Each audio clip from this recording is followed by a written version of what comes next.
Okay, everybody, here we go. It's me, Gregory Mannarino, Friday, February 21st, 2025 pre-market report. Still taking a step out of Babylon, at least trying to, people. Look, there is something happening and everyone knows it. Everyone knows it. But I don't see any pushback, and this is a problem. In May of last year, I put this out for all of you to understand. I unmasked the entire system for you. This did get some attention at the time, but again, as usual, things just kind of fall away. People, again, are distracted. They're told to look here, don't look over there. Then we get something like this. Our friend Larry Fink here from BlackRock explains that everything is going to be tokenized. Everything is going to be tokenized. Now, if you want to have a better understanding of what this means, and if you don't want to take Gregory Mannarino's word for it, or maybe you do, I'm going to put a link to this paper in the description of this video. Read through this. This is where we're going, and I'm here to tell you something. There's no way to stop it unless people band together and really start speaking out, because tokenization is going to encompass everything that you can think about, dream about, or even have a nightmare about. Every asset is going to be reduced, and everything that can be considered an asset, even in the remote sense, is going to be reduced into a tradable token. So I want you guys and girls to bring yourselves up to speed on this. As a matter of fact, why don't you close out of this video, click on the link in the description of this video, read through this, and then come back to this video. Look, man, these creatures, they let you know what they're going to do before it happens. It's part of their playbook. It's not our playbook, but it's theirs. And invariably, you want to go back as far as you want to go, it's how it works. They tell you these things. They see what kind of pushback they're going to get. If they don't get pushback, they look at it as, well, it's okay. They're approving it. So it's not like they're taking advantage of you because they've already told you it's going to happen. Anyway, look, guys and girls, so focus on these things. Again, link in the description of this video. Let's move forward here. Again, the phenomenon is playing out with regard to bond yields around the world. This is overnight. Bond yields dropping, U.S. 10-year yield at the top. A massive effort to prop up the stock market. Central banks are buying it all, including gold. They're buying it all. That should tell you something. On the back of that, we got stock futures. Nothing really going on here. Market stuck really since December. We haven't moved much above the high with regard to the S&P 500, which we hit on December 5th of 6088. We're a little above that, but nothing major going on. Bitcoin, cryptocurrencies catching a bid pretty much across the board. Gold, silver, and crude oil. All right, commodities under pressure. Nothing major going on here. Now, going back to Treasury yields, as I just showed you what's going on here, pretty much across the board. This is this morning from CNBC. Treasury yields edge lower as investors weigh the state of the U.S. economy. Let's just move outside of the United States for a moment here. The entire global economy is crumbling along with the United States economy. The mechanism behind this remains one and the same for the entire world. It's artificially suppressed rates and currency purchasing power destruction on the back of it. People cannot survive. As I've been explaining to all of you for a very, very long time, we need to return some purchasing power to the people. Trickle-down economics doesn't work. The mechanism of artificially suppressed rates, currency purchasing power destruction, easy money, only helps a fraction of a fraction of a fraction of the population. I'm talking about the 1 and 2%. It's called the Cantillon effect. Look this stuff up, people. Bring yourself up to speed. This is not going to stop anytime soon, and I'm going to prove this to you.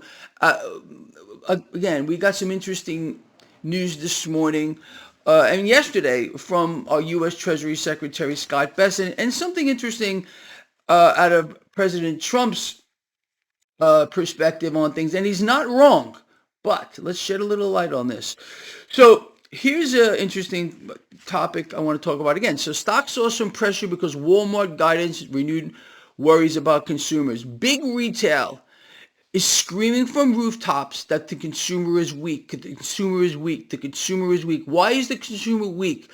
Because the purchasing power of the currency is being evaporated on the back of artificially suppressed rates. You know that the last thing we need right now is lower rates. We need higher rates. We got to return the purchasing power to the currency. Absolutely, this would hit the stock market in a very negative way. It's going to happen anyway, to a much greater degree. I think we're pretty much on the same page. The stock market has no bearing on reality. You will know that. It's floating on oceans of debt. It's a house of cards. Everything's a house of cards. But with regard to the economy, people, it's coming apart, and it's coming apart faster.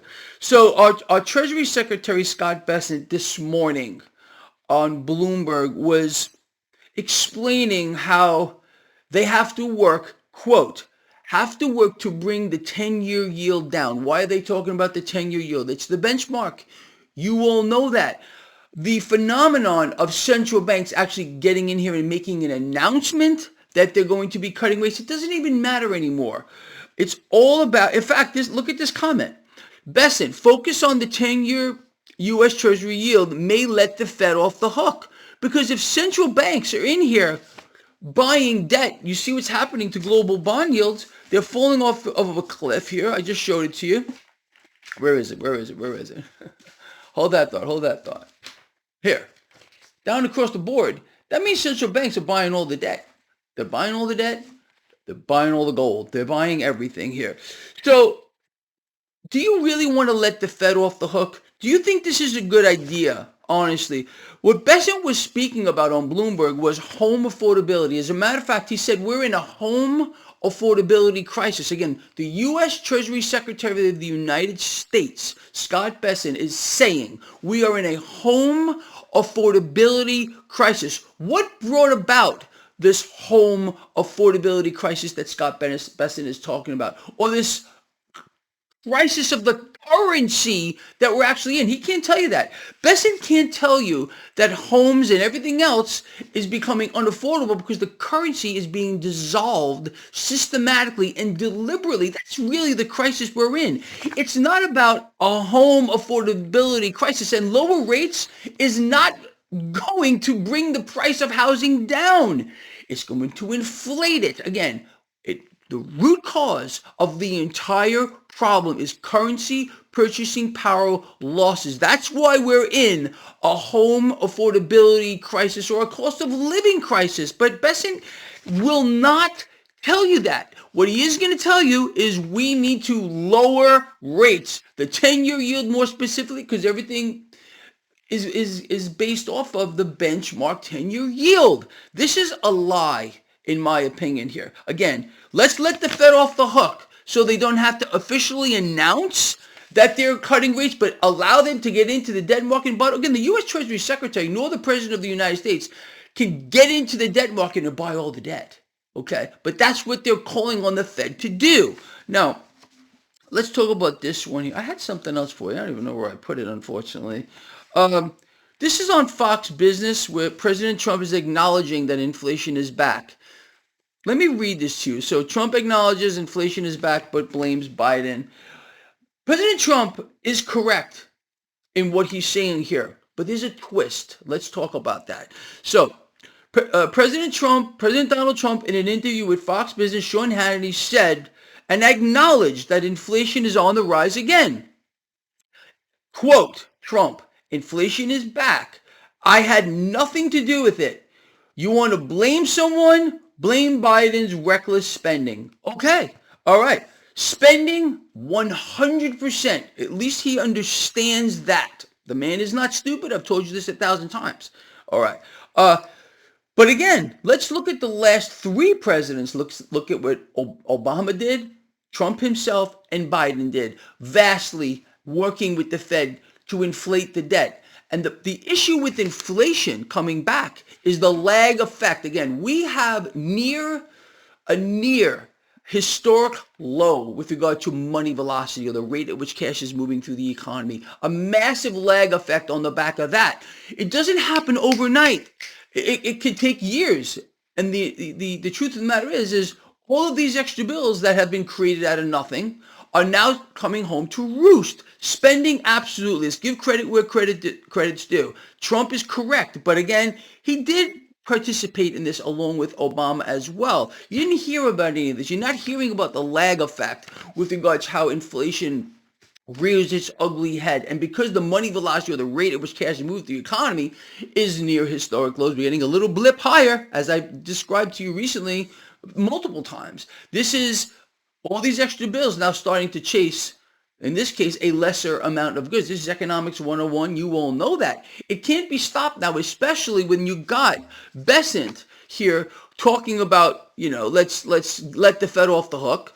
Let's lower the 10-year yield, how he has the power to do that. You guys and girls let me know, okay? This is going to fix the home affordability crisis? No, it's going to destroy the purchasing power of the currency further.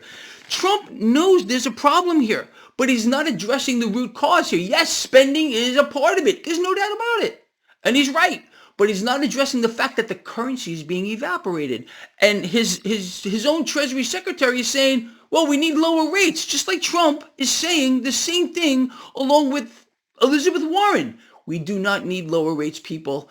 Anyone that's telling you this is deceiving you. They're lying to you. It should make sense to you that we need to return purchasing power to the currency to get us out of what Treasury Secretary Besant said is a home affordability crisis. It's a cost of living crisis because the currency is losing purchasing power. And we are being moved, people, into full tokenization. We're in a currency crisis on a massive scale around the world, not just here in the United States. And this tokenization thing, people read through this. I don't write this stuff for myself. It's 100% free. This is, again, May of last year. Link in the description of this video. Bring yourself up to speed as to where we're going. Don't let the lies, the deceptions, the look here, and the blame game. You know what bothers me a little bit? Trump, what he said is correct here. Blaming Biden. He did this through the entire campaign, but then he said, well, hold on a minute. It's the Federal Reserve. Now he's back to blaming Biden. Was he given a phone call or a little note slipped under his door? Don't point your finger at the Fed. Don't point your finger at the Fed. Re-blame Biden, because that's what everyone wants to hear anyway. Spending is a problem. Abso-freaking-lutely. Debts and deficits, people are going to balloon from here. Not going to change. Unfortunately, the issue here of currency purchasing power destruction is going to accelerate. The economy around the world is going to crumble faster as central banks continue to do what they've been doing forever. Suck the purchasing power of the currency away.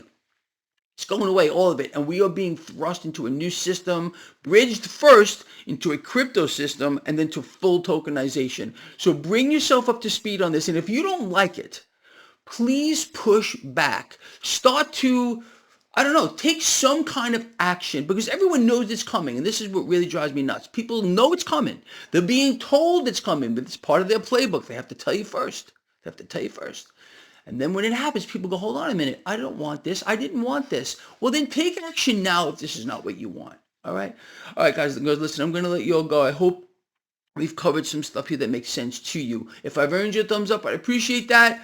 Share this stuff. Get it out there. Comment. Greg, you got this right. Greg, you got this wrong. I don't know everything, or maybe anything. So please bring me up to speed. I'm trying to help you out. You guys try to help me out. This is our thing. I've been telling you this for 1,000 years. It's not my thing.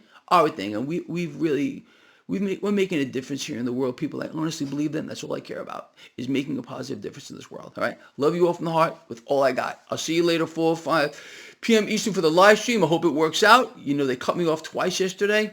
Anyway, whatever. I'll see you later.